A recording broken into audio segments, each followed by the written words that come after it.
Hermanos y hermanas, viene una crisis cual jamás se ha visto en la historia de este mundo. La prueba será inmensa. Mis hermanos y hermanas, nosotros tenemos que tomar la decisión de que vamos a ser fieles a Dios en las cosas más insignificantes de la vida. Porque si no somos fieles en estas cosas pequeñas, ¿qué nos hace pensar que cuando tengamos que ser fieles, inclusive entregar la vida, de repente vamos a ser fieles? Que la iglesia está durmiendo. La iglesia se ha extraviado de la razón de su existencia.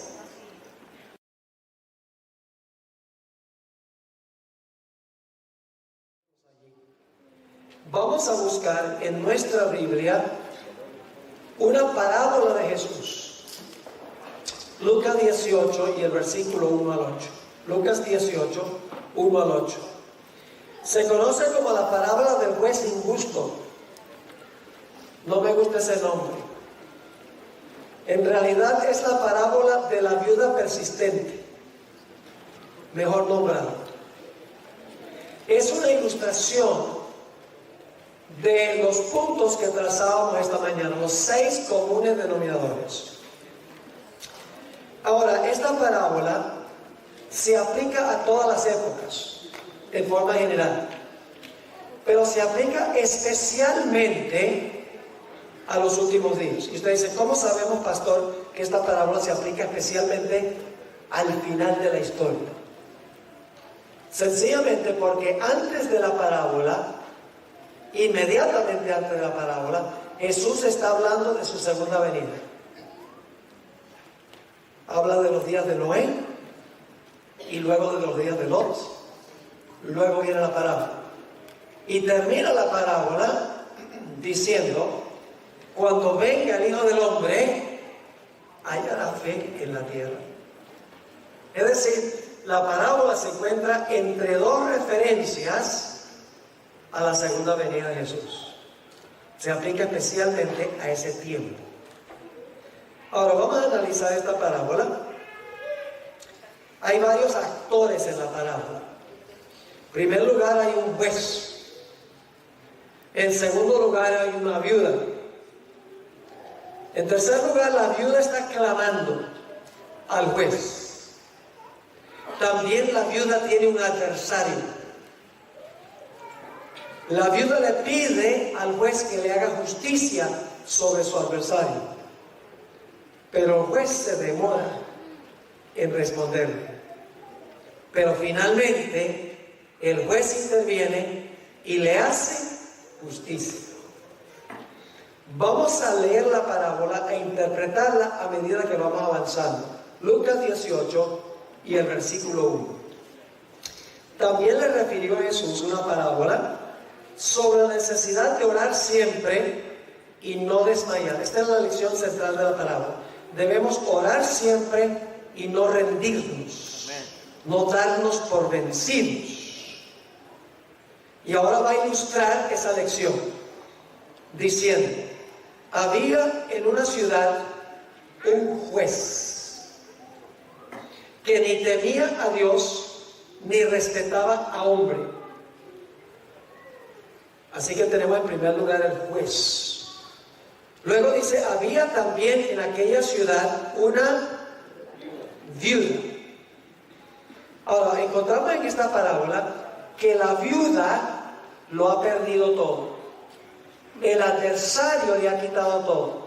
Los que han estudiado esta parábola han concluido que el esposo de esta mujer, cuando estaba vivo, le debía una suma inmensa a un acreedor. Y cuando el esposo murió, el adversario le quitó todo por pagar la deuda que el esposo había dejado. La dejó en la calle, en otras palabras. Una viuda destituida de todo apoyo humano. Ahora fíjense lo que decía la viuda. Dice, la cual venía a él diciendo. Cuando dice venía, no significa que vino una vez y ya. No, vamos a encontrar que venía y venía y venía y venía donde el juez diciendo, hazme justicia sobre mi adversario. Así que dice, la cual venía a él diciendo, hazme justicia de mi adversario. El adversario fue el que le quitó todo, el que la dejó en la calle. Hay una demora en la parábola. Y él no quiso por algún tiempo.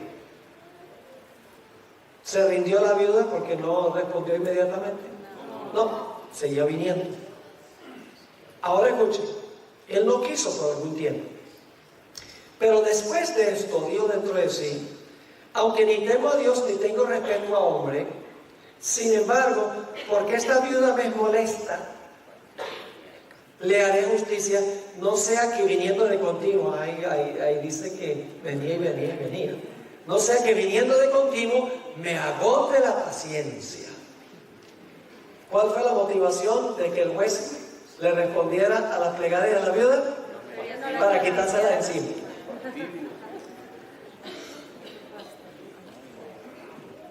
Pero finalmente le hizo ¿qué?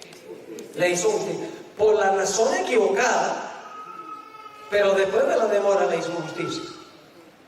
Ahora, ¿qué representa esta parábola? Cada personaje de la parábola simboliza a alguien.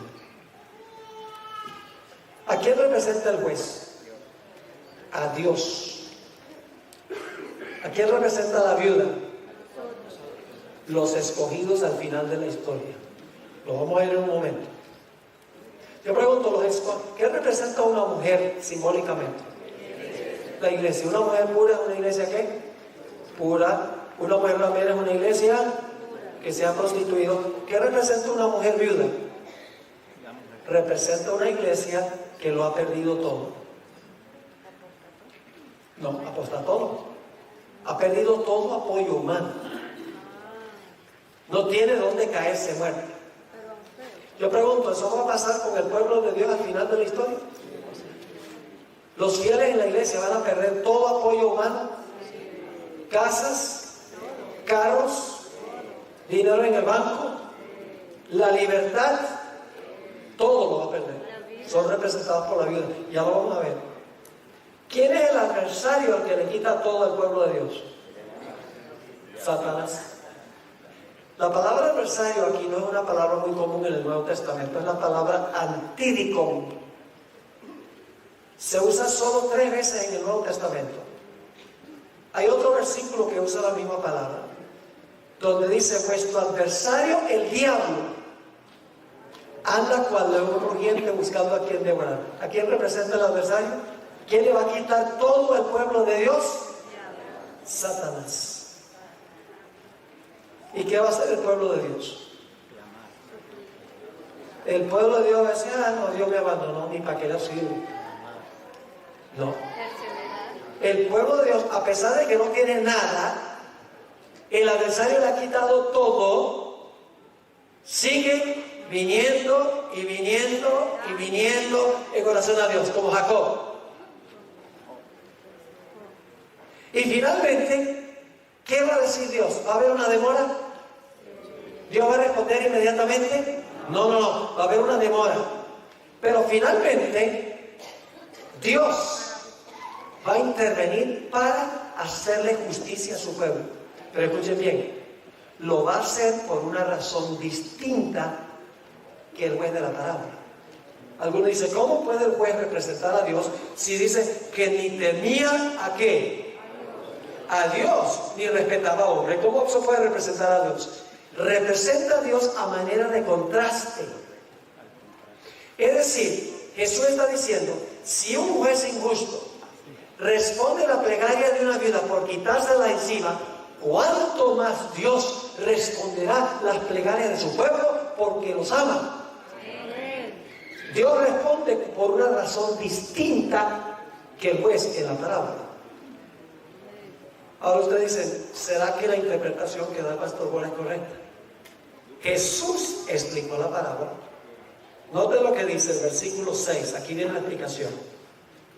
Y dijo el Señor, oíd lo que dijo el juez injusto. ¿Y acaso Dios, quién representa el juez? A Dios. ¿Acaso Dios no hará justicia a sus escogidos? ¿Qué representa la viuda? Sus escogidos. Ahora escuchen que claman a Él día y noche, aun cuando se tarda en responderles.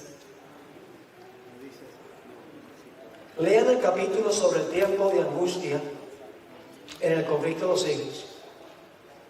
El pueblo de Dios clamará a Dios y clamará a Dios, y Dios guardará silencio. Satanás le habrá quitado todo al pueblo de Dios, pero finalmente Dios intervendrá para liberar a su pueblo. En el versículo 8 dice Jesús: os digo que pronto les hará justicia. Y luego termina con una pregunta: pero cuando venga el Hijo del Hombre, ve que la parábola se aplica especialmente al final del tiempo de angustia, cuando venga el Hijo del Hombre, hallará fe en la tierra. Vamos a repasar los comunes denominadores. ¿Hay un remanente en esta parábola? ¿Quién es? La viuda, que todo lo perdió. ¿Hay un enemigo de la viuda? El adversario. ¿La viuda pasa por un tiempo de angustia? Viene y viene y viene. ¿La fe de la viuda es severamente probada? Sí, pero el juez parece ignorarlo. ¿Hay una demora en hacerle justicia a la viuda? Pero después de la demora interviene el juez y le hace justicia. ¿Ven los comunes denominadores en todas estas historias? Ahora, lo lindo de esto es a donde dice que finalmente Dios intervendrá para librar a su pueblo después del tiempo de angustia. Ahora, los siguientes ejemplos que quiero compartir son los más importantes. Los que hemos estudiado son significativos e importantes, pero ahora queremos ir especialmente al tiempo del fin. Para esto, necesito repasar la cadena profética. Yo acabo de grabar una serie que se llama La Gran Cadena Profética. Está en YouTube, la pueden ver, donde trazo la cadena de las profecías desde Babilonia hasta el fin. La cadena empieza con ¿qué reino? Babilonia, luego Persia, luego Grecia, luego el imperio romano. Luego, ¿qué pasa con el imperio romano? Se divide. Luego, el pueblo pequeño gobierna ¿cuánto tiempo? 1260 años, terminando en ¿qué fecha? 1798. Y ahora fíjense qué interesante. Cuando la bestia recibe su herida mortal en 1798, al mismo tiempo se levanta otra bestia. Pueden leerlo ahí. En el versículo 9 y 10 de Apocalipsis 13, dice que la bestia es herida con espada. En el siguiente versículo dice: se levanta una bestia de la tierra. ¿Qué representa esa bestia que se levanta de la tierra? Representa a los Estados Unidos. Ustedes pueden ver esta presentación, como les mencioné, en YouTube, y ahí yo compruebo por las características. Y lo interesante es que esta bestia que se levanta de la tierra, tiene dos cuernos como de ¿qué? Como de cordero. ¿Qué representan los dos cuernos como de cordero? Representan libertad civil y libertad religiosa. Separación de iglesia y Estado. La parte religiosa es la iglesia y la parte civil es el Estado. Cuando se separan hay libertad religiosa y civil. Cuando se unen no hay ninguna de las dos. Así que Dios levantó esta nación en cuya constitución se halla garantizada la libertad civil y religiosa. Pero esta es una bestia esquizofrénica. Tiene doble personalidad. Porque dice que aunque tiene dos cuernos como de cordero, profesa defender libertad civil y religiosa, termina hablando como un dragón. Ahora escuchen lo que voy a decir. Esta bestia que se levanta de la tierra, que representa a los Estados Unidos, parece que su destino es ayudarle a la primera bestia a recuperar el poder que perdió cuando recibió la vida mortal. Después leerlo en Apocalipsis 13. A pesar de que tiene estos dos cuernos, libertad civil y religiosa, la descripción que se da es que esta bestia de la tierra va a repudiar lo que representa los dos cuernos y va a hablar como un dragón. Es decir, le va a devolver el poder a la primera bestia, al poder papal. Y ustedes dicen, ¿dónde dice eso? Solo resumo. Si ustedes leen Apocalipsis 13, 11 al 18, dicen que esta bestia de la tierra ejerce toda la autoridad de la primera bestia. Dice que todo lo que hace, lo hace en presencia de la primera bestia. Dice que manda a todos a adorar a la primera bestia. Hace una imagen de la primera bestia. Impone la marca de la primera bestia. Es decir, lo que va a hacer esta nación, los Estados Unidos, es que le va a devolver al papado el poder que perdió cuando recibió la herida mortal. Y va a repudiar lo que representan los dos cuernos como de cordero y va a hablar como un dragón. Ahora quiero compartir con ustedes que cuando se fundó los Estados Unidos, se fundó a base de estos dos grandes principios, libertad civil y religiosa. Está en la Constitución de los Estados Unidos, en la primera enmienda a la Constitución, están los dos cuernos como de cordero. La primera enmienda a la Constitución de los Estados Unidos tiene dos cláusulas. La primera cláusula se conoce como la cláusula del establecimiento. La segunda cláusula se conoce como la cláusula de la libre práctica. Y la tercera cláusula garantiza derechos civiles. Ahora yo les voy a leer la primera enmienda a la Constitución de los Estados Unidos. Y ustedes van a ver en un momento por qué les estoy dando este trasfondo. Porque vamos a ver los mismos comunes denominadores. Así reza la primera enmienda a la Constitución de los Estados Unidos. El Congreso no hará ninguna ley con respecto al establecimiento de religión. Esa es la primera cláusula.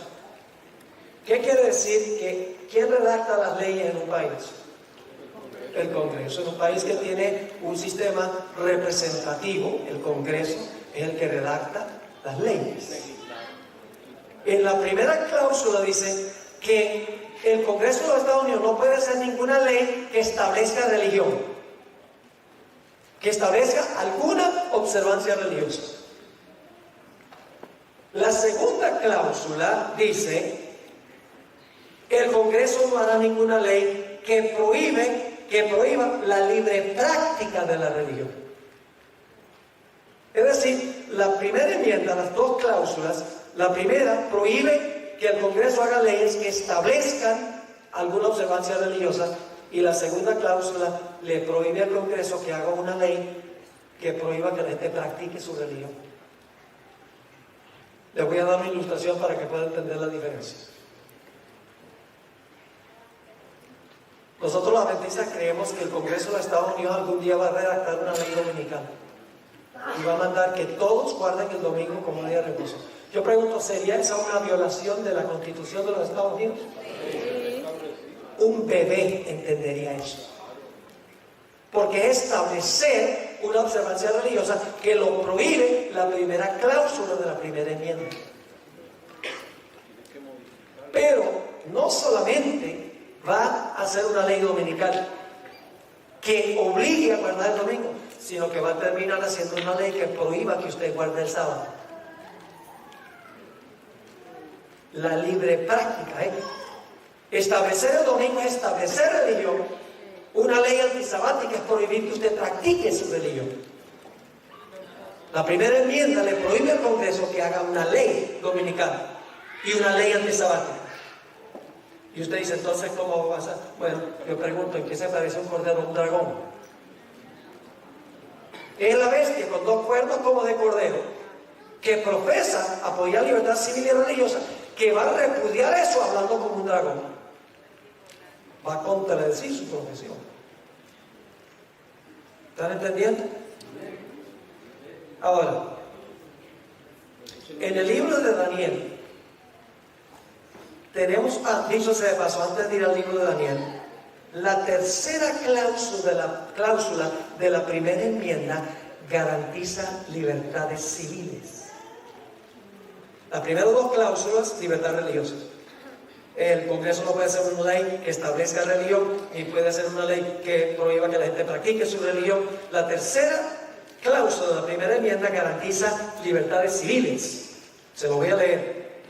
El Congreso no hará ninguna ley que coarte la libertad de expresión. La libertad de expresión es un derecho civil. Ni la libertad de prensa, de la prensa, una libertad civil. O el derecho que tiene el pueblo de reunirse pacíficamente, es un derecho civil. Y de pedirle al gobierno que se les haga justicia. ¿Usted tiene derecho de pedirle al gobierno que le haga justicia? ¿Cómo no? Pero ahora escuchen lo que va a pasar. Cuando se haga la ley dominical y una ley antisabática, ¿habrá para el pueblo de Dios libertad de expresión? ¿Cómo pueden lanzar la ley sin cambiar la Constitución? Es que no van a cambiar la Constitución. Lo que van a hacer es violarla. Porque mientras tiene los dos cuernos, habla como dragón. No se quiebran los cuernos para luego hablar como dragón. Todavía tiene los dos cuernos, pero habla como dragón. Por eso digo, una bestia esquizofrénica. Yo pregunto, cuando se haga la ley dominical y se prohíbe la observancia del sábado, ¿la gente, el pueblo de Dios va a poder reunirse libremente el sábado? ¿Va a poder pedirle al gobierno que les haga justicia? No. Cuando se violan las cláusulas religiosas, automáticamente usted pierde su libertad civil. Por eso los fundadores de los Estados Unidos sabían lo que estaban haciendo. Ellos sabían que durante el periodo papal, el papado usaba los poderes civiles para imponer su religión. Y el que no la seguía, quemado en la hoguera. Y cuando fundaron esta nación, dijeron, en esta nación va a ser diferente. El Estado va a funcionar como el Estado y la Iglesia va a funcionar como Iglesia. Libertad civil y libertad religiosa. Ahora, en el libro de Daniel, tenemos dos capítulos que ilustran las primeras dos cláusulas de la primera enmienda. Lo que pasa cuando se violan las primeras dos cláusulas. ¿Recuerdan cuál es la palabra clave en Daniel, el capítulo 12 y el versículo 1? Que aparece solo en 3 lugares de Daniel. Pasará aquel tiempo, será libertado tu pueblo. Todo el que se haya escrito en el libro. Le pregunto, ¿quién libró a Jacob de la ira de su hermano? ¿Quién? Dios, ¿alguna respuesta más específica? El ángel Miguel. ¿Qué dice Daniel 12:1? ¿Quién va a librar al pueblo de Dios? Miguel, el arcángel. Recuerden eso. Ahora vamos al primer ejemplo. En Daniel solo se usa la palabra liberar 3 lugares en Daniel. Daniel 3, Daniel 6 y Daniel 12:1. Debe haber una relación. Daniel 3 ilustra lo que sucede cuando se viola la primera cláusula de la primera enmienda de la Constitución. Porque Nabucodonosor estableció una observancia religiosa. ¿Qué hizo? Levantó una imagen, ¿verdad? Y dijo, todo el mundo, él es el poder civil, pero está imponiendo religión. Dice, todos me adoran esa imagen. Y yo pregunto, el que desobedecía la ley religiosa por el poder civil, ¿iba a perder sus derechos civiles? ¿Cuál es el más grande derecho civil que tenemos? La vida. el derecho a la vida. Así que vamos a anotar esta historia. Daniel 3. ¿Usted conoce la historia? Nabucodonosor levanta esta imagen. 3 jóvenes dicen: nosotros no vamos a adorar la imagen, vamos a desobedecer lo que dice el gobierno. Yo pregunto, ¿cuándo tenemos derecho a desobedecer al gobierno? Cuando el gobierno va en contra de nuestros derechos de religión. Ahí podemos practicar desobediencia civil. Pero fuera de eso, debemos ser ciudadanos ejemplares, incluyendo pagando todos nuestros impuestos. Porque si usted le da a Dios lo que es de Dios, pero no le da a César, está desobedeciendo a Jesús. Jesús dice: dad pues a César lo que es de César. Los adventistas deben ser ciudadanos ejemplares. Pero cuando el poder civil se sobrepone a su autoridad y establece una observancia religiosa, ahí el pueblo de Dios tiene que desobedecer, porque es menester obedecer a Dios antes que a los hombres. Así que ahora Nabucodonosor, los enemigos de los 3 hombres, van y le cuentan al rey, le dice: oh rey, hay unos que no quieren obedecer la ley del poder, la ley religiosa del poder civil, estableciendo esta observancia religiosa. Vamos a leer en el versículo 15. Dice el rey a ellos: ahora pues, ¿estáis dispuestos para que al oír el son de la bocina, de la flauta, del tamboril, del arpa, del salterio, de la zampoña y de todo instrumento de música, os postréis y adoréis la estatua que he hecho? Porque si no la adoraréis, en la misma hora seréis echados en medio de un horno de fuego ardiendo. Y ahora escuchen: ¿y qué Dios será aquel que os libre de mi mano? El tema central del capítulo es liberación. ¿Qué Dios los va a librar a ustedes? Los jóvenes contestan. En el versículo 16, Sadrach, Mesach y Abednego respondieron al rey Nabucodonosor diciendo: no es necesario que te respondamos sobre este asunto. He aquí nuestro Dios, a quien servimos, puede librarnos del horno de fuego ardiendo, y de tu mano, oh rey, nos librará. Pero los hombres son cosas. Nos dice: bueno, Señor, si yo te soy fiel, me salvas. No. Y si no, sepas, oh rey, que no serviremos a tus dioses, ni tampoco adoraremos la estatua que has levantado. Punto final. Amamos más a Dios que nuestra propia vida. Estamos dispuestos a morir por Él. Así va a ser la generación final. Es una lealtad inquebrantable, una fidelidad inquebrantable. La generación final se va a distinguir por una lealtad a Dios que ni la muerte puede romper.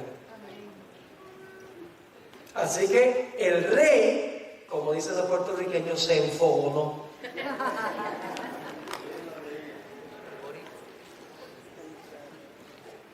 No, el rey no era boricua. Noten el versículo 25. Y él dijo, ahora miren el horno y ven 4.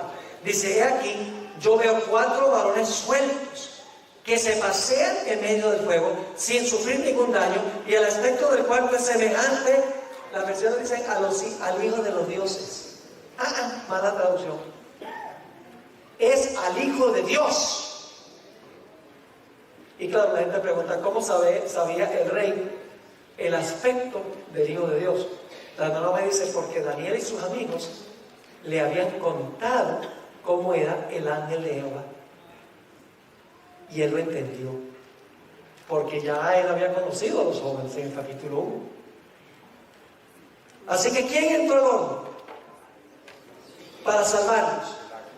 Jesús. Pero ahora viene un detalle muy interesante, no lo pierdan. Versículo 28. Dice en el versículo 28: entonces Nabucodonosor dijo: bendito sea el Dios de ellos, de Sadrach, Mesach y Abednego, que envió su ángel. ¿Ve? Lo libró el Hijo de Dios. ¿Pero quién era el Hijo de Dios? el ángel. ¿Cuál ángel? Miguel. Esa historia ilustra en miniatura lo que va a pasar al final de la historia, cuando se levante Miguel. Ahora, nota lo que sigue diciendo. Entonces Nabucodonosor dijo: bendito sea el Dios de ellos, de Sadrach, Mesach y Abednego, que envió su ángel y libró a sus siervos que tuvieron fe, que confiaron en él y que no cumplieron el edicto del rey y entregaron sus cuerpos antes que servir y adorar a otro Dios que es su Dios. ¿Qué sucede cuando el poder civil impone religión? Persecución en esta historia. La primera cláusula, la primera enmienda dice que el Congreso no hará ninguna ley que establezca religión. Aquí tenemos un ejemplo de lo que pasa cuando se establece religión. Viene persecución. Ahora, Nabucodonosor, al final de esta historia, hace un decreto. Es un decreto ilegítimo. El rey no entendió lo que Dios estaba tratando de enseñarle. En el versículo 28 y 29 nuevamente dice: entonces Nabucodonosor dijo: bendito sea el Dios de ellos, de Sadrach, Mesach y Abednego, que envió su ángel y libró a sus siervos que confiaron en él y que no cumplieron el edicto del rey y entregaron sus cuerpos antes que servir y adorar a otro Dios que es su Dios. Y ahora da el decreto: por tanto decreto que todo pueblo, nación o lengua que dijere blasfemia contra el Dios de Sadrach, Mesach y Abednego sea descuartizado y su casa convertida en un muladar, por cuanto no hay Dios que pueda librar como este. ¿Qué historia tan espectacular? ¿Cuál es el pensamiento central? Librar. ¿Sabe que yo encuentro adventistas donde quiera que voy? Donde dicen: ay, ojalá el Señor me ponga el descanso antes del tiempo de angustia.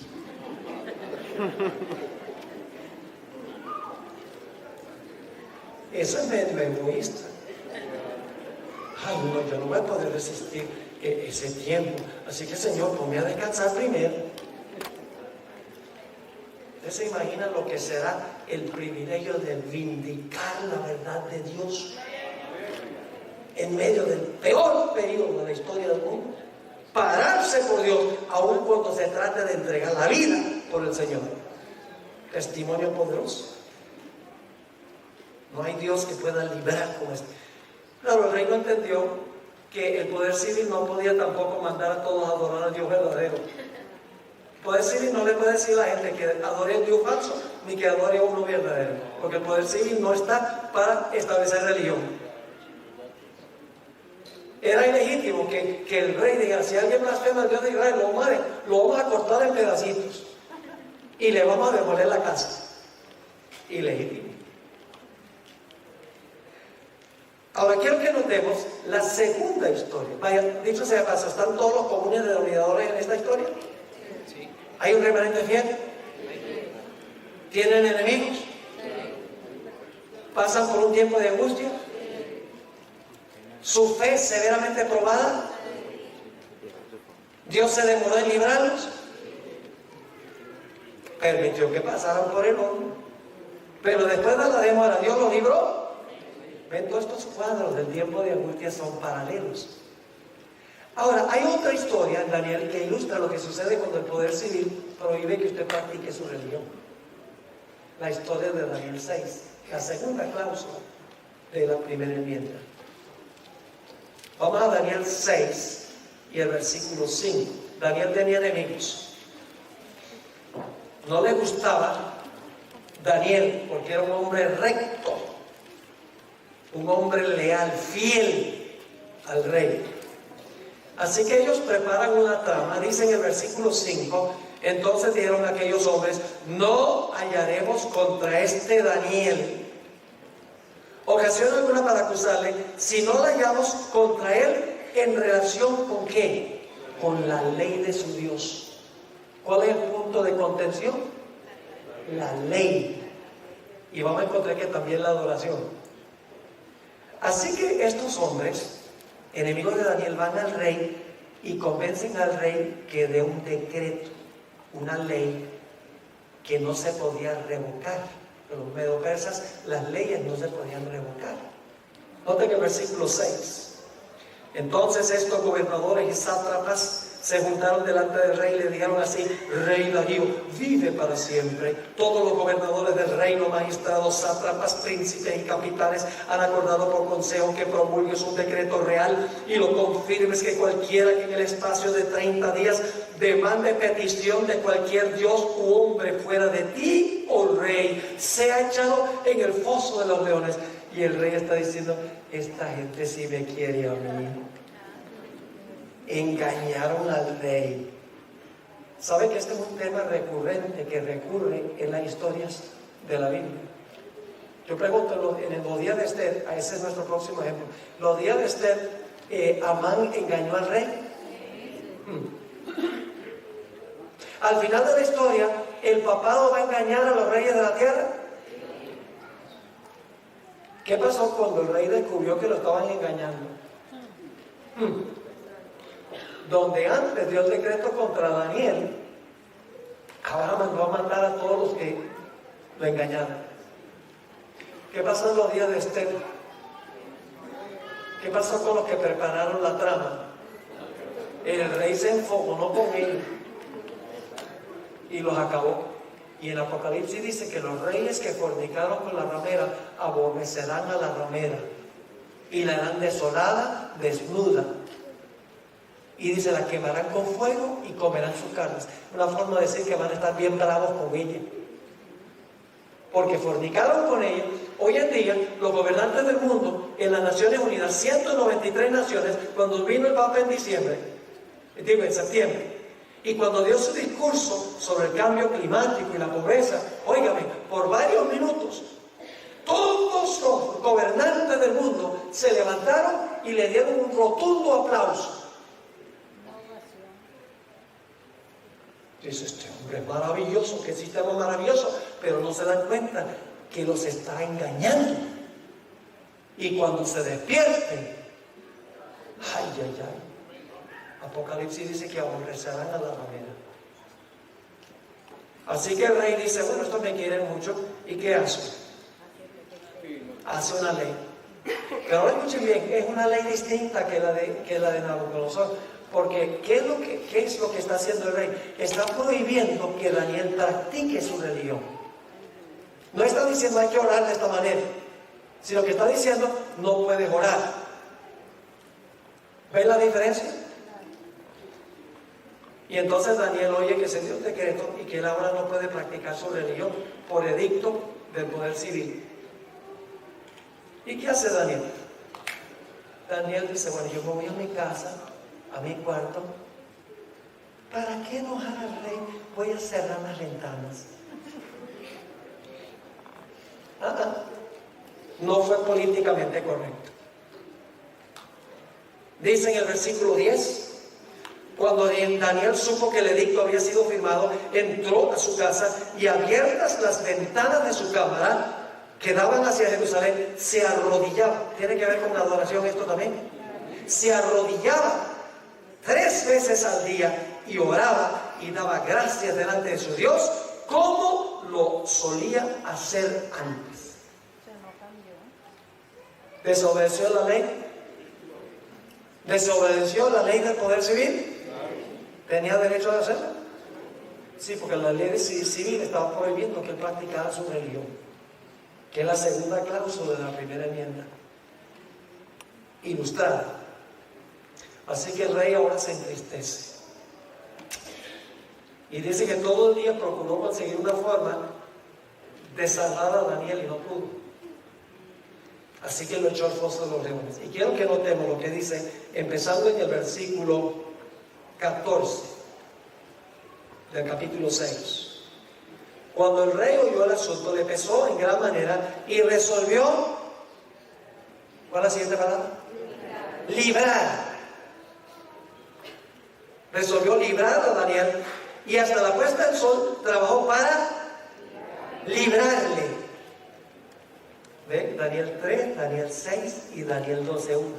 Estas historias ilustran lo que va a pasar en Daniel 12:1. Pero aquellos hombres rodearon al rey y le dijeron: sepas, oh rey, que es ley de Media y de Persia, que ningún edicto u ordenanza que el rey confirme pueda ser abrogado. Entonces el rey mandó y trajeron a Daniel, le echaron en el foso de los leones.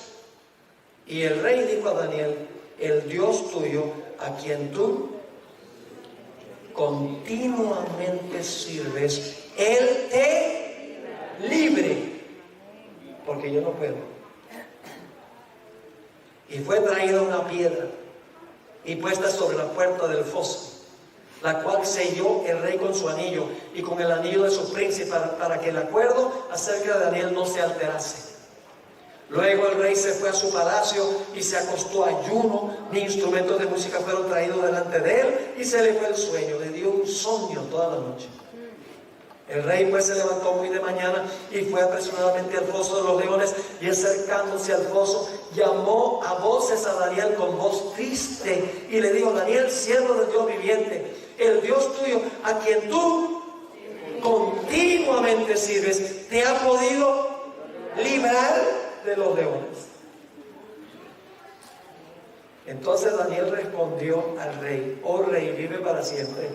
Mi Dios envió su...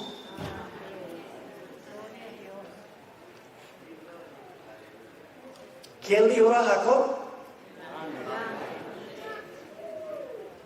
¿Quién libró a los 3 jóvenes? ¿Quién libró a Daniel? ¿Quién va a librar al pueblo de Dios al final? El ángel de Jehová, Miguel el arcángel, Cristo Jesús. Dice: envió su ángel, el cual cerró la boca de los leones para que no me hiciesen daño, porque ante él fui hallado inocente, y aún delante de ti, oh rey, yo no he hecho nada malo. Entonces se alegró el rey en gran manera a causa de él, y mandó a sacar a Daniel del foso, y fue Daniel sacado del foso, y ninguna lesión se halló en él. ¿Por qué razón? Porque había confiado en su Dios. Ahora vamos a ver los comunes denominadores. ¿Hay un remanente fiel en esta historia? ¿Tiene enemigos Daniel? Wow. ¿Pasa por un tiempo de angustia? ¿Ustedes no creen que sentarse en un foso de leones toda una noche es un tiempo de angustia? Y algunos podrían saber que no tenían hambre. Que no tenían hambre. El siguiente día se dieron el banquete del siglo. Fue probada la fe de Daniel severamente. ¿Lo libró Dios inmediatamente? No. Permitió que la cosa tomara su curso. Pero finalmente Dios, ¿qué? Lo libró. Ese es el enfoque que debemos tener. Si nosotros somos fieles y leales a Dios, no tenemos que temer nada. Podemos reclamar la protección de Dios. Fue librado. Vamos rápidamente a la historia de Esther. ¿Sobre qué es la crisis en el libro de Esther? Vamos a Esther 3 y vamos a leer los versículos 1 al 3. Esther 3, 1 al 3. Dice: después de esta cosa, el rey Asuero engrandeció a Amán, hijo de Amadata, Agageo, y lo honró, y puso su silla sobre todos los príncipes que estaban con él. Y todos los siervos del rey que estaban a la puerta del rey, ¿qué hacían? Se arrodillaban y se inclinaban ante Amán. Y la hermana me dice que no era por respeto, era un acto de adoración. Ahora, ¿por qué es que todo el mundo se inclinaba y le rendía homenaje a Amán? Dice: porque así lo había mandado el rey. ¿Ese mandato del rey fue legítimo de que todo el mundo adorara a Amán? No, porque el poder civil no puede imponer una ley de adoración. Eso es establecer religión. Dice: pero Mardoqueo ni se arrodillaba ni se humillaba. Y los siervos del rey que estaban a la puerta preguntaron a Mardoqueo: ¿por qué traspasas el mandamiento del rey? Este es un conflicto entre la ley de Dios y la ley del hombre. Ese va a ser el conflicto final entre la ley de Dios y las leyes de los poderes civiles. ¿Cómo no? Dice la sierva del Señor, el testimonio para la iglesia, tomo 5, página 425, dice: el edicto persa brotó de la malicia de Amán hacia Mardoqueo, no porque Mardoqueo le hubiese hecho daño, sino porque se negaba a mostrarle la reverencia que pertenece solamente a Dios. Es decir, que inclinarse era un acto de reverencia, no era solo así como hacen los japoneses, una señal de respeto.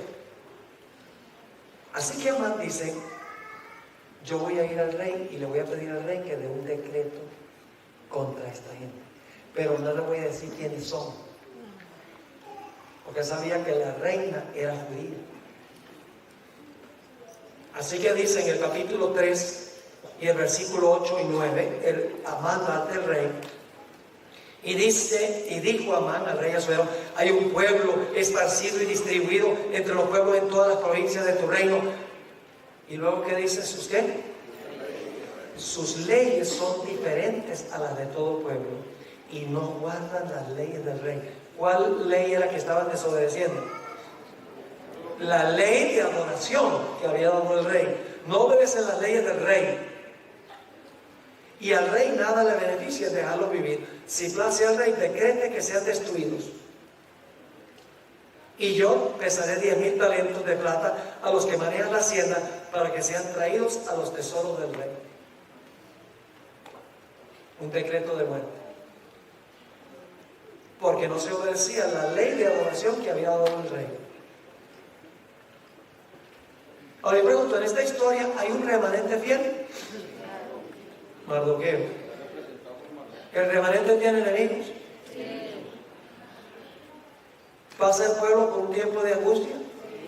Noten Esther 4, 1 al 3 y van a ver el tiempo de angustia. 4, 1 al 3.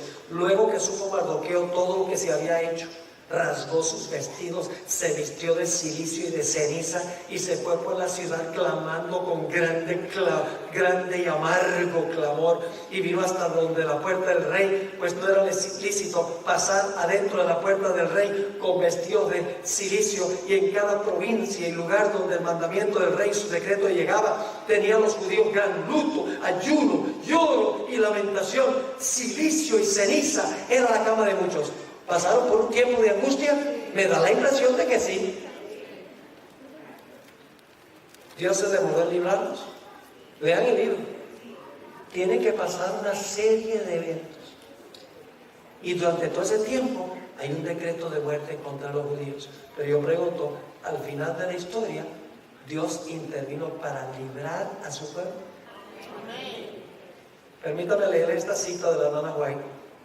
Testimonio para la iglesia, tomo 5, página 425, dice: el decreto que ha de proclamarse contra el pueblo de Dios será muy similar al que promulgó Asuero contra los judíos en el tiempo de Esther.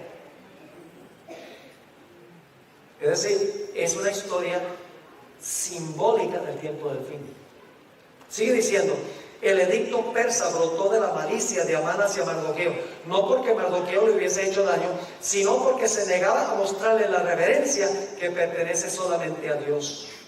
La decisión del rey contra los judíos fue obtenida con falsas declaraciones, por calumnias contra ese pueblo peculiar. Satanás inspiró el plan a fin de desarraigar de la tierra a aquellos que preservaban el conocimiento del verdadero Dios. Pero sus maquinaciones fueron derrotadas por un poder contrario que reina entre los hijos de los hombres. Los ángeles, que son poderosos en fortaleza, fueron comisionados para que protegiesen al pueblo de Dios, y las maquinaciones de sus adversarios recayeron sobre sus propias cabezas. Ahora escuchen esto. El mundo protestante de hoy ve en la pequeña compañía que guarda el sábado un Mardoqueo a la puerta. Su carácter y su conducta, que expresan reverencia por la ley de Dios, son una reprensión constante para los que han desechado el temor de Jehová y están pisoteando su sábado. De alguna manera hay que deshacerse del molesto intruso. La historia de Esther se va a repetir a nivel global. Ahora, el mejor ejemplo de todos, de estos comunes denominadores, está en la experiencia de Jesús. El remanente sería ¿quién? Jesús. Estamos hablando ahora al final de su vida. Al final de su vida tuvo enemigos Jesús que querían acabar con él. Mejor dicho, Satanás, Judas, Herodes, Pilato, los dirigentes judíos, el Sanedrín, se reunían todos los enemigos contra Jesús. Pero pregúntale, ¿el Señor Jesucristo pasó por un tiempo de angustia? Wow. En el Getsemaní y en la cruz. Dice en Mateo 26:37 que cuando Jesús llegó al huerto comenzó a entristecerse y a angustiarse en gran manera. La palabra angustiarse. 3 veces en el huerto le rogó al Padre, mientras sudaba grandes gotas de sangre, que si fuera posible le quitara la copa de la ira de Dios. En la cruz clamó: Dios mío, ¿por qué me has desamparado? Terrible tiempo de angustia. ¿La fe de Jesús fue severamente probada? ¿Cómo no? Hebreos 5:7 describe su angustia. Dice: y Cristo en los días de su carne, ofreciendo ruegos y súplicas, con gran clamor y lágrimas, al que le podía librar de la muerte, fue oído a causa de su temor reverente. ¿El Padre lo escuchó? ¿Lo libró inmediatamente? No. No lo libró inmediatamente. ¿Se demoró el Padre en responderle? ¿Por qué se demoró el Padre en responderle?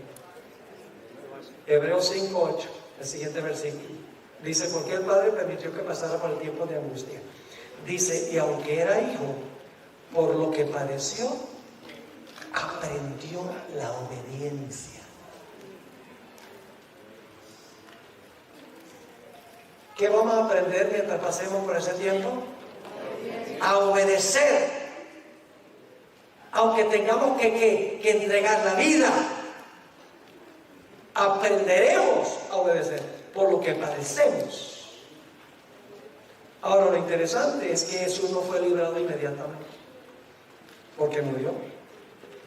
Y se sintió desamparado cuando murió, porque lo último que dijo en la cruz fue: Dios mío, ¿por qué me has desamparado? Padre, en tus manos encomiendo mi espíritu. Parece que el Padre no le contestó. Se sintió desamparado. Dios lo libró. Ahora escuchen esta cita de la hermana White. No se encuentra en español, está en una revista para los jóvenes que se llama Youth Instructor, mayo 2, 1901. Dice la sierva del Señor: aquel que murió por los pecados del mundo debía permanecer en la tumba por el tiempo establecido. Estaba como prisionero de la justicia divina en esa prisión pedregosa y era responsable ante el juez del universo. ¿Eso era qué? Prisionero de la justicia divina, porque estaba llevando los pecados del mundo. Era responsable ante su Padre, ante el juez del universo. Y luego dice: estaba llevando sobre sí los pecados del mundo y solo su Padre lo podía soltar. Y yo sé que algunos están pensando: pero la Biblia dice que Jesús mismo se resucitó. ¿Cómo así que el Padre solo lo podía soltar? Lo que pasa es que la gente no lee la última frase de los versículos que están pensando. Vamos a Juan 10, 17 y 18. Juan 10, 17 y 18. un texto que ha sido mal comprendido. Pero la gente dice, Jesús se resucitó en mí. Al tercer día salió del sepulcro. ¿Pero por qué? Si era prisionero de la justicia divina, ¿quién era el único que lo podía soltar? Su Padre. Lo leímos ya en el escrito que decía. Noten Juan 10, 17 y 18. Jesús dice, por eso me ama el Padre, porque yo pongo mi vida para volverla a tomar. Nadie me la quita, sino que yo de mí mismo la tomo. Tengo poder, esa es una mala traducción. Hay una palabra poder en griego que es dunamis, de donde viene la palabra dinamita. Esa no es la palabra de aquí. Aquí es la palabra exousia, que significa autoridad. Yo tengo autoridad para ponerla y tengo autoridad para volverla a tomar. ¿Por qué es que Jesús tenía autoridad para ponerla y para volverla a tomar? Aquí está la frase que la gente nunca lee. Este mandamiento recibí de mi Padre. Le voy a explicar lo que pasó. Muy temprano, el primer día de la semana, descendieron 2 ángeles del cielo. Lo describe la sierva del Señor. Un ángel quitó la piedra y se sentó encima de la piedra. El otro ángel se paró delante del sepulcro. ¿Cuáles fueron las últimas palabras de Jesús en la cruz? Padre, en tus manos encomiendo mi espíritu. Ahora el Padre lo va a llamar. Y el ángel, con una voz potente que sacudió la tierra, dijo: oh Hijo de Dios, tu Padre te llama. Y Jesús salió del sepulcro por la vida que estaba en él, pero por permiso de su Padre. Salió con la vida que estaba en él, pero el Padre tuvo que soltarlo del sepulcro. Y Jesús salió del sepulcro y dijo: yo soy la resurrección y la vida. El Padre lo libró, aunque se demoró en librar. El mayor ejemplo de lo que va a pasar el pueblo. ¿Y saben algo? Les voy a leer una cita de la hermana Pérez donde dice que nosotros vamos a repetir lo que pasó con Jesús. Escuchen esta cita. Me da piel de gallina cuando yo leo esto. No aparece en español, está en Review and Herald, abril 14, 1896. Dice la sierva del Señor: las fuerzas de las tinieblas se unirán con agentes humanos. ¿Quiénes son las fuerzas de las tinieblas? Satanás y sus ángeles. Se van a unir con agentes humanos que se han entregado al control de Satanás. Ahora escuchen esta parte. Y se revivirán las mismas escenas que ocurrieron cuando Jesús fue juzgado, rechazado y crucificado. ¿Captaron lo que está diciendo? Luego dice esto: al entregarse a las influencias satánicas, los hombres se transformarán en demonios. Y aquellos que fueron creados a imagen de Dios, los que fueron formados para honrar y glorificar a su Creador, se convertirán en habitación de dragones. Y Satanás verá en una raza apóstata su obra maestra de maldad, seres humanos que reflejan su propia imagen. El pueblo de Dios reflejará perfectamente el carácter de Jesús, y los impíos reflejarán perfectamente el carácter de Satanás. Por eso se va a repetir esta historia.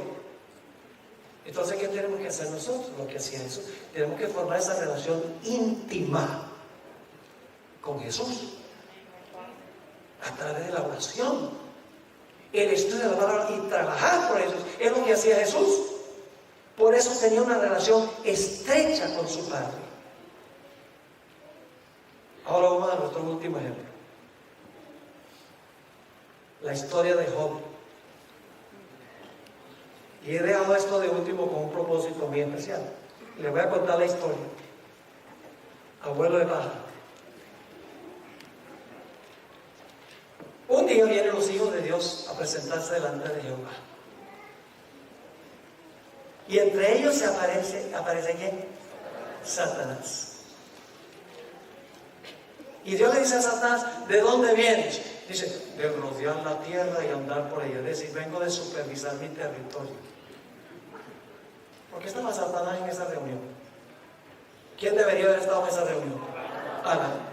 el padre y representante de la raza humana, pero cuando Satanás lo conquistó, le ganó, le quitó el puesto. Y por lo tanto, él fue representando este mundo. Ahora, si Satanás fue representando este mundo, ¿quiénes eran los otros hijos de Dios? Pues también tenían que ir representando mundos. Y entonces, Dios le dice a Satanás: no has visto a mi siervo, vive en tu territorio, pero siervo mío, hombre recto, temeroso de Dios, apartado del mal. ¿Quiénes están escuchando la conversación? Todos los representantes del universo están presentes escuchando. Y Satanás dice a Dios: claro que sí, claro que te es fiel, porque es por los panes y los peces. Tú lo has cercado, lo proteges, lo has prosperado y no me has dejado tocarlo. Te sirve por interés.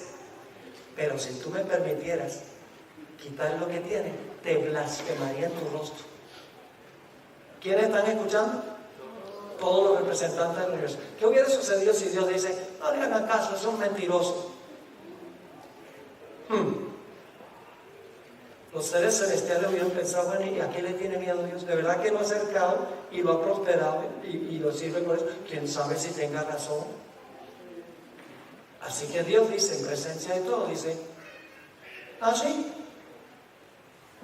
quítale todo y verás que permanecerá fiel. ¿Recuerdan la historia de la viuda? Así que Satanás sale, le quita todo lo que tiene, todos los hijos, todas las propiedades, todas las bestias, todos los siervos. Quedan en la calle. El adversario se va a quitar.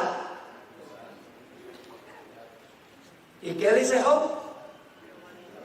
Jehová dio. Solo lo que dijo tenía 50% de verdad, porque Dios dio, pero el diablo le quitó. Pero él no entendía. Dios dio y Dios quitó. Alabado sea el nombre de Jehová. ¡Ah! Y el jurado celestial dice: Dios tenía razón. Job sirve a Dios no por interés, sino porque ama a Dios. Aun cuando pierde todo, es leal a Dios. Aleluya, están cantando en el cielo. Viene otro día, se aparecen otra vez los hijos de Dios y entre ellos Satanás. Dios le dice a Satanás: ¿de dónde vienes? De rodear la tierra y de andar por ella. Y Dios dice con un orgullo sano, dice: ¿no has visto a mi siervo Dios? Mi siervo, que aunque me incitaste contra él, aún conserva su integridad. ¡Ah! Dice Satanás, en presencia de todos los representantes del universo. Dice: claro que sí, porque no me dejaste tocarlo a él. Pero si tú me dejaras tocarlo a él, te blasfemaría en tu rostro. ¿Qué pasa si Dios hubiera dicho: no, en casa son mentirosos? Y ustedes se dieron cuenta que perdió todo y todavía es real. Hubieran permanecido duros. Así que Dios le dice a Satanás: ah, sí, tú dices que me sirve por interés y no por amor. Haz lo que tú quieras con él, solo que no le quite la vida. Pues si le quita la vida, la prueba se acabó. Yo pregunto: ¿cuántos de los miembros del pueblo de Dios se van a morir durante el tiempo de angustia? Ni uno. Pero todos lo van a perder los hijos de Dios. Todos lo van a perder, pero no van a morir. Así que Satanás sale y busca en su laboratorio la peor enfermedad que podía conseguir.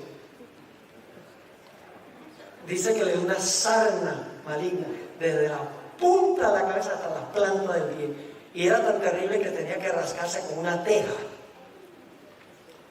desfigurándose el cuerpo. Y Job dice que no pecó contra Dios, conservó su integridad. Pero ahora ha perdido sus posesiones, ha perdido sus hijos, ha perdido sus siervos, ha perdido sus bestias, ha perdido su salud. Y ahora la esposa dice: Job, tú todavía eres fiel a Dios. Vaya Job, maldice a Dios y muérete. Instrumento de Satanás. Y dice Job, hablas como las mujeres fatuas. ¿Acaso Dios no nos puede impartir el bien y el mal también? Él no entendía en este momento. En un momento le voy a decir por qué no entendía. No sabía quién estaba causando el mal. Porque esta reunión se realizó en el cielo y él no sabía lo que estaba pasando allá. Pero en el tiempo de angustia nosotros sabemos quién es, porque tenemos estas experiencias y no tendremos excusa cuando el pueblo de Dios pierde todo. Entonces, ahora vienen los tres amigos de Job para consolarlo. Y el jurado celestial está viendo lo que está pasando. ¿Será que Job de verdad va a abandonar su alianza a Dios? ¿Será posible? ¿O será que Job, aun cuando le vengan puros males, todavía va a ser leal a Dios? Vienen los tres amigos a consolarlo y se convierten en sus acusadores. Job ha perdido todo. Pero ¿saben cuál es lo más triste? Que él siente que ha perdido también a su mejor amigo, Dios. Desde el capítulo 3 hasta el capítulo 38, Job clama en su tiempo de angustia a Dios. Le dice, ¿por qué? Explícame por qué está pasando esto. Si yo soy tu hijo, yo era fiel a ti, usaba mis bienes para beneficiar a los necesitados. No entiendo por qué me está pasando. ¿Por qué te has volcado contra mí? Si yo te amo. Yo sé que si tú permitieras que yo fuera tu trono, hay mucho lenguaje legal en el libro de Job. Esto en realidad es un juicio. Porque hay testigos, hay un acusador, hay un defensor, hay un acusado. Es decir, es un juicio que se está realizando. Se ilustra lo que pasa en el juicio investigador.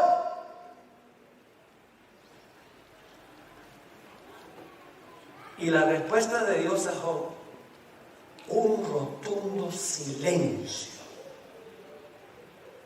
La demora. Pero Job se rinde. No, sigue viniendo y aunque me matare, aún en él confiaré. Yo sé que mi Redentor vive. Yo sé que cuando pase por el otro saldré como oro.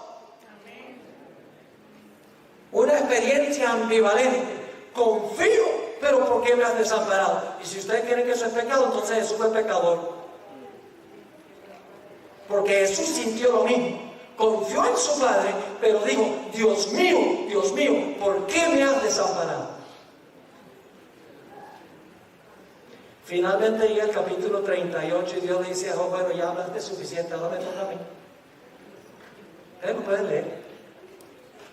Y entonces Dios le habla a Job sobre la creación. Dice, ¿dónde estabas tú cuando yo puse los fundamentos de la tierra?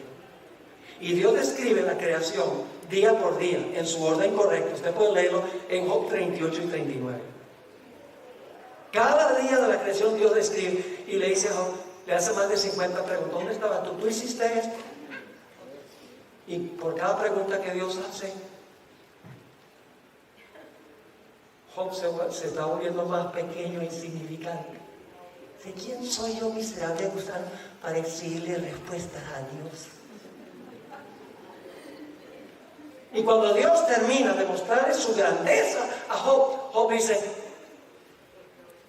entiendo ahora, acepto lo que tú dices, me quedo con la boca callada, no voy a hablar más. Pero vuelve a hablar. ¿Saben cuándo vuelve a hablar? Cuando en el capítulo 1 Dios le muestra al Leviatán. Una cosa que ha sorprendido a los eruditos que estudian el libro de Job es que el libro de Job aparece Satanás, que causa todos los males, y parece desaparecer del libro y no aparece más. Y dice que injusticia. Todo el que le causó los males no se dice nada de lo que le pasó. Sí aparece al final del libro. Al principio se llama Satán, pero al final se llama Leviatán. Y en el capítulo 41 Dios describe a Leviatán. Job hubiera entendido Leviatán porque las religiones paganas del área creían que el enemigo de los dioses se llamaba Leviatán. En la cultura de esa época, politeísta. Job no era politeísta, pero conocía la idea de que el Leviatán era enemigo de Dios. Dicho sea de paso, Leviatán, en el último versículo del capítulo 42, dice que es el rey sobre todos los soberbios. Algunos dicen que es un cocodrilo. Vaya cocodrilo que respira fuego y humo. No es ningún cocodrilo, es un dragón. En Isaías 27:1 se menciona Leviatán. ¿Saben qué nombre se le da? El dragón y la serpiente retuerta.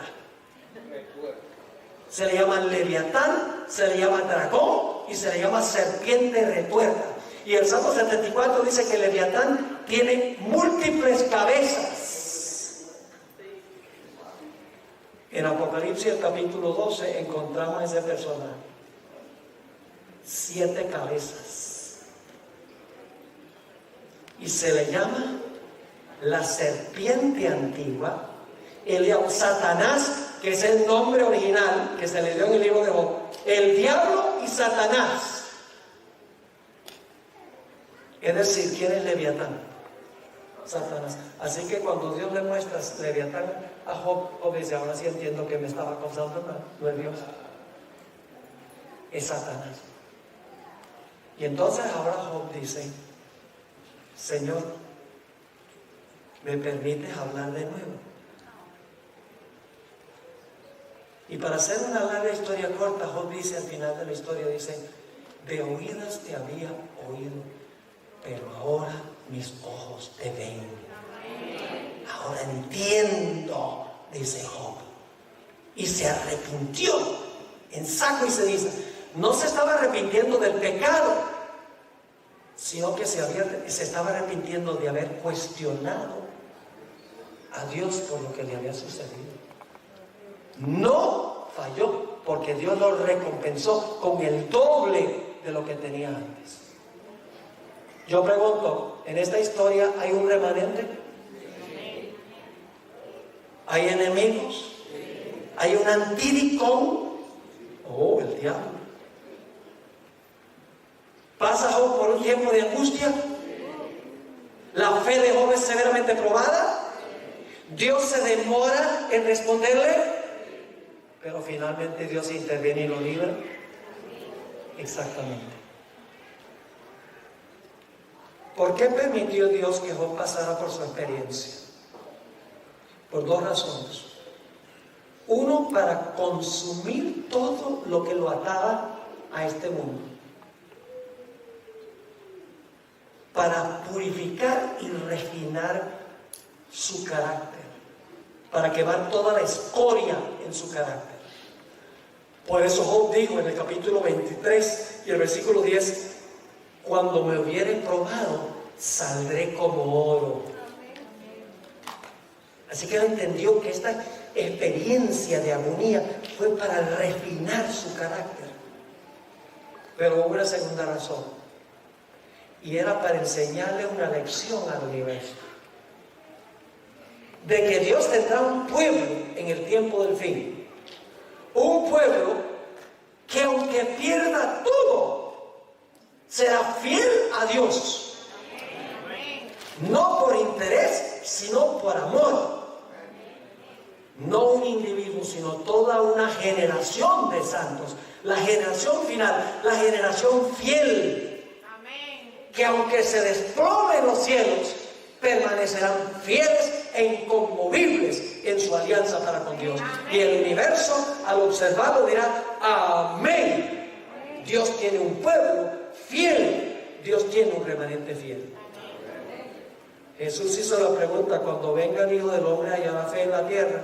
Pues Apocalipsis dice que sí, porque dice, aquí están los que guardan los mandamientos de Dios y la fe de Jesús. Apocalipsis responde a esa pregunta. Hermanos y hermanas, visitas. Viene una crisis cual jamás se ha visto en la historia de este mundo. Yo no puedo decir que va a pasar en un año, unos meses, pero las cosas van en picada, van para abajo. La prueba será inmensa. ¿Cuándo nos preparamos para ese tiempo? ¿Será cuando lleguemos y decimos, ¡ah, emergencia! Ahora voy a ser fiel. No. Jesús dijo, el que es fiel en lo poco, en lo mucho será fiel. Y el que es infiel en lo poco, en lo mucho será infiel. Jeremías dijo, si corriste con los de a pie y te cansaste, ¿cómo vas a correr con los caballos? Mis hermanos y hermanas, nosotros tenemos que tomar la decisión de que vamos a ser fieles a Dios en las cosas más insignificantes de la vida. Fieles en nuestra asistencia a la iglesia. Fieles en apoyar a nuestro pastor. Fieles en nuestros diezmos y nuestras ofrendas. Fieles en nuestra observancia del sábado. Fieles en lo que escogemos ver y oír. Fieles en todas las cosas pequeñas donde nuestra vida no está en juego ahora. Porque si no somos fieles en estas cosas pequeñas, ¿qué nos hace pensar que cuando tengamos que ser fieles, inclusive entregar la vida, de repente vamos a ser fieles? Ojalá que nuestro estudio aquí no sea un estudio en vano. Yo no estoy aquí por pasear. Donde yo voy, hermanos y hermanas, porque siento esta carga de que la iglesia está durmiendo. La iglesia se ha extraviado de la razón de su existencia. Y tenemos que recuperar el rumbo. Tenemos que saber que estamos viviendo en los últimos días. Hay que proclamar los mensajes de los 3 ángeles. Hay que desarrollar ese carácter que va a pasar victoriosamente por ese tiempo. Tenemos que ponernos serios con el Señor. Esa es mi carga. Que seamos esa clase de gente. ¿Ustedes quieren ser esa clase de gente? ¿Quieren ponerse de pie? Yo voy a tener una oración. Gloria a Dios. No nos vayamos y por 2 días estamos todos animados y luego volvemos a lo mismo. No. Vamos con disciplina, temprano en la mañana, a meternos en la Biblia y a orar al Señor. Y cuando tengamos la oportunidad, a hablarle a otros sobre el maravilloso Dios que nosotros tenemos. Hagamos eso. Vamos a ganar victorias increíbles en nuestra vida. Oremos. Padre, gracias te damos por estas historias. Sabemos que después de la tormenta viene la calma, pero tenemos que pasar por la tormenta. Te doy gracias, Señor, por el privilegio de haber estado aquí y también por el privilegio de hablarle a muchas personas a través del internet. Te ruego, Señor, que tú bendigas a todas las iglesias representadas en este local. Amén. Todos los que escuchan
light will always glow. In every shadow, every light, our love's immortal, shining bright.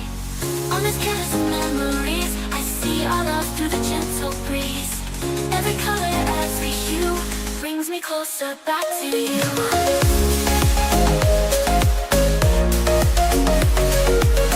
Every color, every hue.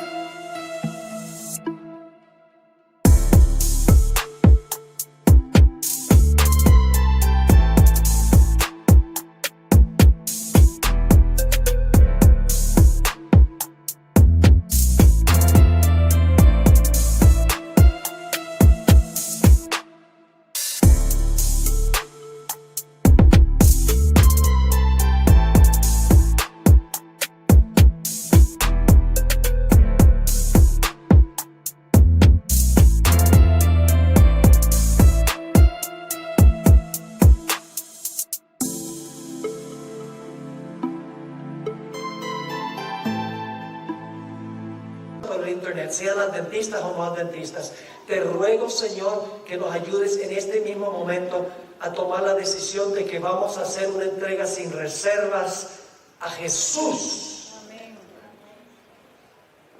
aunque nos cueste la vida.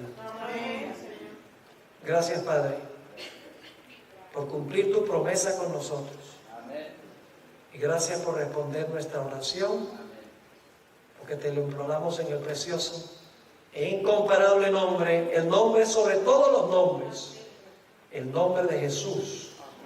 Amén.